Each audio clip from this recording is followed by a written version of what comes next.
On Pakistan, thank you for taking the question. So far, the preliminary results have Imran Khan's party, I think, at this point, with leading in 136 districts. That's three times the next closest one. You're now seeing reports in Pakistan of two separate things. One, the army is in the streets, the police are in the streets, they're surrounding polling stations, and you're seeing a lot of reports and videos of efforts to change the votes. They're kicking election officials out. There's a lot of concern that number 136 by tomorrow morning in Pakistan could be pushed down lower.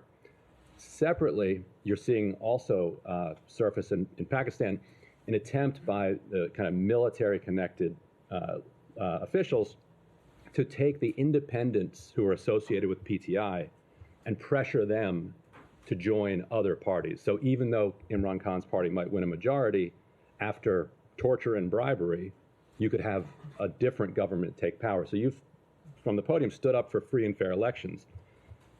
But free and fair elections are one thing, but if you torture your way to a majority after that, that doesn't quite live up to kind of the values that you were stating from there. So this seems like a pretty pivotal moment for Look, kind Ryan, of America and Pakistan relations. Look, Ryan, the thing about preliminary results is that they are preliminary, and I am not going to get ahead of any official results, and so I'm not going to comment or speculate further on what a government could look like, what the makeup could be, or anything like that. So you would be okay what I will just reiterate again is that we condemn all instances of election-related violence, even some of the kinds that you are describing, that took place in the weeks preceding the election as well as on election day. We also believe that these kinds of actions have affected a number of political parties across Pakistan. And we're also concerned about the steps that were taken to restrict freedom of expression, specifically around internet and cell phone use. But again, I'm just not going to just real quickly, speculate on results or government makeup.